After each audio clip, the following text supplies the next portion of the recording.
Bacchus, the Ebionite rendered it as Beelzebub, possibly reflecting its original sense. This has been proposed to have been Baal-zebub, Ugaritic for Prince Baal. Now, classical sources. Outside of Jewish and Christian context, the various forms of Baal were indifferently rendered as classic sources of Belus. An example is Josephus, who stated that Jezebel built a temple to the god of the Tyrians, which they called Belus. This describes the Baal of Tyre, Malkart. Herman identifies the Demarus or Damaris figure mentioned by Philo-Biblos as Baal. Baal-Haman, however, was identified with the Greek Kronos and the Roman Saturn as the Zubal Saturn. He was probably never equated with Malkart, although this assertion appears in older scholarship. Okay, I've got to take a drink of my coffee. Now, in Christianity, Beelzebub or Beelzebul was identified by the writers of the New Testament as Satan, prince, i.e., king of the demons. John Milton's 1667 epic Paradise Lost describes the fallen angels collecting around Satan, stating that though their heavenly names had been blotted out and razed, they would acquire new ones wandering o'er the earth as false gods. Balaam and Ashtaroth are given as the collective names of the male and female demons respectively, who came from between the bordering flood of old Euphrates and the brook that parts Egypt from Syrian ground. Baal and derived epithets like Baalis are used as slurs during the English Reformation for the saints and their devotees, and that needs a citation is needed right there for that right there. So now, Islam, the Quran mentions the prophet Elijah warned his people against Baal worship, and indeed Elijah was among the messengers. 1, 2, 3. Okay. When he's okay, that was references, so ignore that 1, 2, 3 thing. When he said to his people, "Will you not fear Allah? Do you call upon Baal and leave the best of creatures? Allah, your Lord and your Lord of your first forefathers."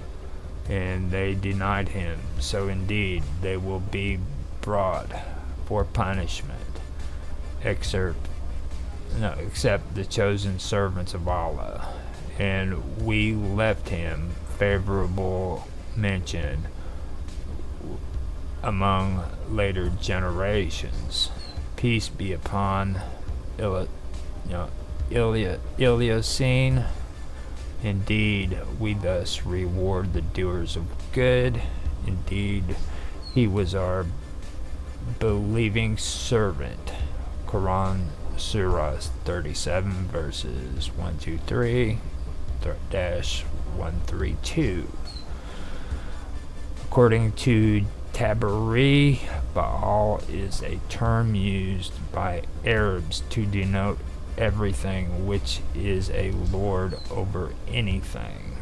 Al-Thalabi offers a more detailed description about Baal. According to it, was an idol of gold, 20 cubits tall, and had 4 faces.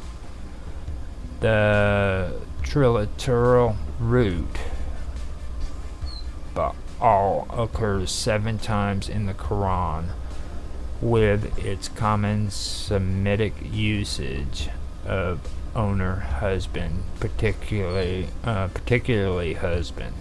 For example, Sarah, wife of Abraham, refers to her husband using the term.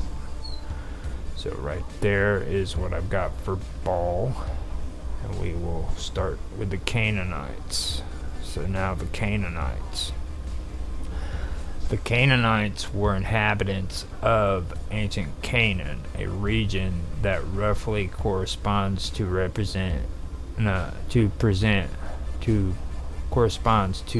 present-day Israel and the Palestinian territories, western Jordan, southern and coastal Syria, Lebanon, and continued up to the southern border of Turkey. They are believed to have been one of the oldest civilizations in human history. The Levant was inhabited by people who referred to the land as Ka-na-na-um as early as the mid-3rd millennium BCE. The Akkadian word Kana-hu refers to the purple-colored wool dyed from the murex mollusks of the coast, which was a key export in the region. When the ancient Greeks later traded with the Canaanites, this meaning of the word seemed to have predominated, as they referred to the Canaanites as Phoenicians, which may derive from the Greek language word phoenix, crimson or purple, and also describes the cloth for which the Greeks traded. The word phoenix was transcribed by the Romans to Poenis. The descendants of the Canaanite settlers in Carthage were likewise referred to the Punics. Thus, while Phoenician and Canaanite referred to the same culture, archaeologists and historians commonly refer to the Bronze Age pre-1200 BCE Levantine people as Canaanites, while their Iron Age descendants, particularly those living on the coast, are referred to as the Phoenicians. More recently, the term Canaanite has been used for the secondary Iron Age states. Of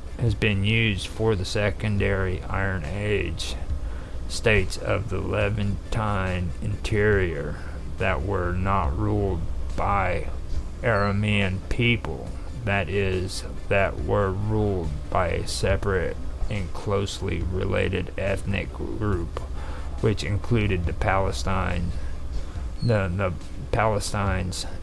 and the Israelite kingdoms of Israel and Judah.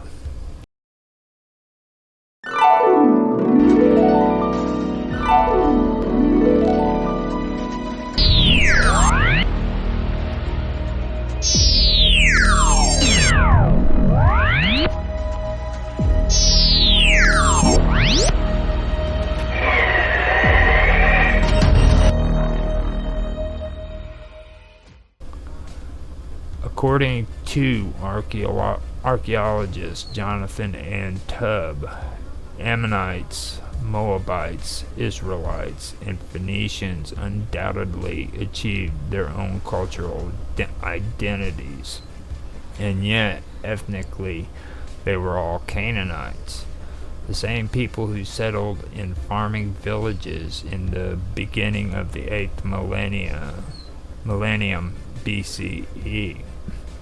There is certain certainty about whether the name Canaan refers to a specific Semitic-speaking ethnic group, wherever they live, the homeland of this ethnic group, a region under the control of this ethnic group, or perhaps any combination of the three.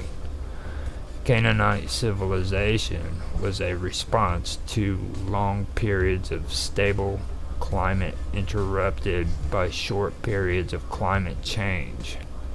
During these periods, Canaanites profited from their intermediary position between the ancient civilizations of the Middle East, ancient Egypt, Mesopotamia, Sumer, Akkad, Assyria, Babylonia, the Hittites, and Minoan Crete, to become city-states of merchant princes along the coast, with small kingdoms specializing in agricultural products in the interior. This polarity between coastal towns and agrarian hinterland was illustrated in Canaanite mythology by the struggle between the storm god, variously called Teshub, Hurrian, or Baal Hadad, Semitic, Amorite, Aramean, and Yah or Yam, god of the sea and river. Early Canaanite civilization was characterized by small walled market towns surrounded by peasant